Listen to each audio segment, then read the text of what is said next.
օպտիկամանրաթելային կապուղիների վերջին 25 տարիների երևի բացահայտումն է, երբ որ փոխարինվեցին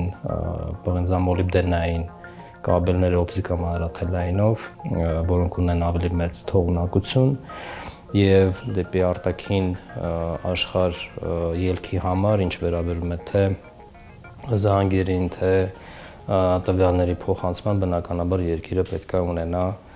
օպտիկամանրաթելային կապով հաստատված կապեր եւ հանգույցներ։ Մեր մոտ ի սկզբանե եղել է հիմնական մուտքը եւ ելքը տվյալների եղել է Վրաստանով, Սև ծովով, որոնք որ դուրս են եկել արդեն բուլղարական հանգույց, իսկ այնտեղից արդեն Ֆրանկֆուրտի հանգույց, որտեղից էլ եւ բաշխվել է դեպի այլ երկրներ։ Բնականաբար մի փոքր վնաս, նույնիսկ այդ օպտիկամանրաթելային մալուխի մի մանրաթելի վնաս ամբողջ թողունակությունը նվազեցնում էր եւ պահանջում էր մեծ ժամանակ այդ վերականգնելու համար եւ կոմունիկացիա տանելու նաեւ հանրության հետ։ Եղել են դեպքեր, երբ որ վնասվել է նաեւ Սև ծովի հատակին, դա շատ ավելի բարդ էր, դրա լուծումը շուրջ մի շաբաթ տևեց վերականգնումը եւ այդ ընթացքում բավականին սահմանափակված ուղիներով էր տեղի ունենում կապը արտաքին աշխարհի հետ։ Այսօր մենք ունենք արդեն դիվերսիֆիկացված մոտեցում այս առումով, այսինքն ոչ միայն Վրաստանով են գալիս օպտիկամանրաթելային մալուխները, այլ նաև Թուրքիայով, ինչպես նաև Իրանի հետ ունենք կապ, այսինքն հյուսիս, հարավ, արևմուտք արդեն հանգույցները կան եւ բնականաբար պետք է գնանք դեպի արևելք եւս, քանի որ Հայաստանը իր տարածաշրջանային լոկացիայի տեսանկյունից հանգույց է։ Իսկ իրական հանգույց դառնալու համար բնականաբար պետք է նաև ունենաս ենթակառուցվածքներ, որոնց միջոցով կկապես նաև արևմուտքը արևելքին, հարավը հյուսիսին, ենթակառուցվածքների տեսանկյունից եւս։ Իսկ այսօր ամբողջ աշխարհը թվայնացվում է եւ հաղորդակցությունը, եթե այսպես մի քիչ պարզ ձևով ասենք, բնականաբար անցնում է ենթակառուցվածքներով, մալուխներով օրինակ։ Դա նշանակում է, որ թողունակությունը պետք է բարձրացվի, այսինքն դուք մի աշխարհի ծերից Չինաստանից մյուս աշխարհի ծեր, եթե ինչ-որ մի ծառայություն եք մատուցում կամ թեկուզ կապ եք հաստատում, դա անցնում է բնականաբար թվային 1 0-ներով, անալոգային ազդանշանը վերածվելով 1 0-ների, լույսի տեսքով անցնում է այդ մալուխներով, այսինքն մանրաթելերով։ Մյուս կողմից մենք խոսում ենք արհեստական բանականության գործարանների մասին եւ Հայաստանում արդեն գիտեք, որ առաջի գործարանը Elevate AI 512 GPU-ներով արդեն իսկ գործարկվել է մոտ 1 ամիս առաջ եւ ամբողջությամբ 512 GPU-ները արդեն սպառված են եւ հիմնական սպառողները դրսից են։ Դա նշանակում է, որ պետք է ունենաս հուսալի բարձր թողունակությամբ կապ։ Այսպես termin կա redundancy կամ backup, այսինքն եթե մեկը վնասվում է, դու միանգամից պետք է, այսինքն առանց ընդհատումների պատվիրատուն չպետք է զգա ոչ մի ընդհատում, ցանկացած ընդհատում կբերի խնդիրների, ոչ միայն հարաբերությունների, այլ նաև տեխնիկական խնդիրների։ Մյուս գործարանը Firebird-ը, որը այլ ակնկալում ենք մոտակա շաբաթներին կգործարկվի, գրեթե ամբողջությամբ շատ արագ վաճառվելու է, այսինքն ռեսուրսները ամբողջությամբ վաճառվելու են եւ ելի մի մեծ կտոր լինելու են արտաքին աշխարհից, այսինքն պատվիրատուները դրսից են, դա նշանակում է, որ եւս բարձրացնենք թողունակությունը եւ հուսալիությունը։ Ես կարծում եմ շատ տրամաբանական է, որ ենթակառուցվածքը, եթե կոնկրետ խոսենք օպտիկամանրաթելային մալուխների մասին, պետք է անցնեն այնպիսի տեղերով, որտեղ կա հասանելիություն։ Այսինքն խնդիրների առաջացման պարագայում, եթե նա անցնում է անանցանելի ճանապարհով, վերացնել խնդիրը շատ ավելի բարդ է։ Ճանապարհները այսօր դրանք զուտ ճանապարհներ չեն։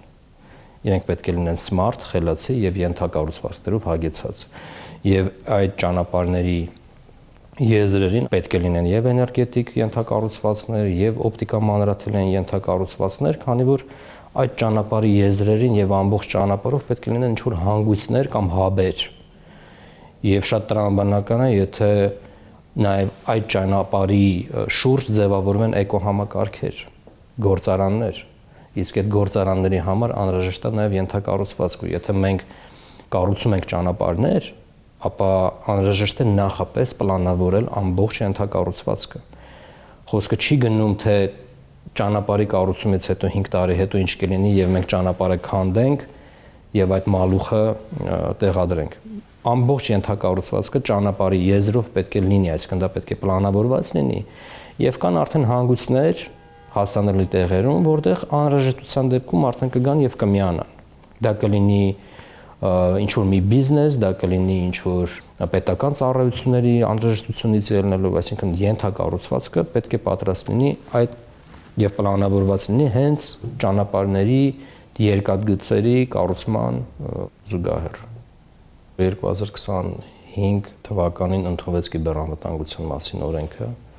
եւ հիմա ընդունման փուլում են ենթամարզական ակտերը։ Եվ այդտեղ հստակ նշված են կրիտիկական ենթակառուցվածքների վերաբերվող կիբեռանվտանգության պահանջները, ինչպես նաեւ ծառայություն մատուցող այն ընկերությունների կամ կառույցների, որոնք որ գործ ունեն կրիտիկական ենթակառուցվածքների հետ։ Հեռահաղորդակցությունը եւ օպերատորները կարելի ասել դրանք կրիտիկական ենթակառուցվածքներն են եւ կրիտիկական ենթակառուցվածքներ սպասարկող ընկերություններ են։ Եվ բնականաբար այստեղ կա բավականին խիստ պահանջ միջազգային ստանդարտներին համապատասխան կիբեռանվտանգության պահանջները ապահովելու։ Այսինքն միանշանակ օրենսդրական փոփոխությունները արված են եւ ընթացքում են, բայց դրան զուգահեռ կա բավականին շատ տեխնիկական աշխատանք, որը իրականում իրականացվել է, այսինքն բոլոր օպերատորները պարտադիր ունեն ներքին այդ ստանդարտներին համապատասխանության խնդիր եւ մեր օպերատորները սերտիֆիկացված են, ISO սերտիֆիկացված են կիբեռանվտանգության, ուղղակի երբ որ ավելի է հագենում ենթակառուցվածքը, պետք է պատրաստ լինել նաեւ դրան։ Ընդհանրապես տարածաշրջանում հայտնի է, որ Բուլղարիան է այդ հանգույցը եւ հետո Ֆրանկֆուրտն է հանգույցը, Ֆրանկֆուրտը ընդհանրապես համարվում է ենթակառուցվածքների հաբ եւ երբ որ մենք միացումներ էինք անում, այսինքն A եւ B կետ, դա Բուլղարիան էր կամ օրինակ խնդիրների պարագայում նույնիսկ տեսնում ենք, որ Ֆրանկֆուրտից է գալիս խնդիրը, ազդանշանի։ Այդ կապուղիներին մենք միացված ենք, ընդհանուր այդ հանգույցներին մենք միացված ենք, բայց ես կարծում եմ, որ մենք խնդիր ունենք լուծելու եւ պլանավորում ենք թողունակությունը բարձրացնելու, ինչպես նաեւ ավելացնելու օպտիկամանրաթելային մալուխների ենթակառուցվածքներին այդ բանը զարգացնելու, այսինքն ուղղությունները եւ այլն եւ այլն։ 2-ի փոխարեն ունենալ 5-ը, 8-ի փոխարեն ունենալ 10-ը եւ ինչպես նաեւ զարգացնել արևելյան ուղղությունը։ Starlink արդեն գործում է Հայաստանում, եթե չեմ սխալվում 2024 թվականին լիցենզիաները տրամադրվեցին եւ այսօր մենք ունենք Starlink-ի կայաններ։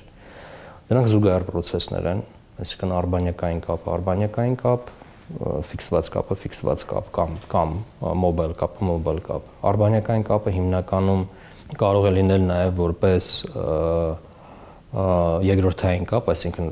ապահովելու համար անխափան աշխատանքը, եթե ֆիքսի հետ կապված ինչ-որ խնդիր է առաջացնում, ապա կապը կարող է փոխվել արբանյակայինի, ինչպես նաև արբանյակայինի կամ կոնկրետ հենց Starlink-ի օրինակով մենք տեսնում ենք, որ այն օգտագործվում է այնպիսի տեղերում, որտեղ որ կա հասանելիության խնդիր, որտեղ չկան բազային կայաններ կամ այդ վերջի, այսպես տերմին կա, վերջին միլը, հա, այսինքն այդ վերջի կետին օպտիկան հասած չի եւ այդտեղ ունենք կամ կապի խնդիր կամ թողունակության խնդիր, այսինքն կապը ընդհանուր առմամբ կարող է լինել, բայց որոշ աշխատանքների համար չբավարար եւ այդտեղ օգտագործում է Starlink-ը։ Ընդ որում չենք սահմանափակում Starlink-ով, այսինքն փոփոխությունը այնպեսին է, որ ցանկացած այլ արբանյակային կապի ծառայություն մատուցող կարող է գալ եւ դիմել լիցենզիայի համար։ Հայաստանի եւ Ադրբեջանի երկու օպերատորների մեջ միջև ստորագրվեց համաձայնագիր, որը վերաբերում է ինտերնետ տրաֆիկի փոխանցմանը եւ տարանցիկ փոխանցմանը, ինչպես նաեւ միջազգային ինտերնետ տրաֆիկի երկու երկրներով եւ երկու օպերատորների ենթակառուցվածքներով փոխանցմանը։ Բնականաբար ընդհանուր խաղաղության խաչմերուկի տրամաբանության մեջ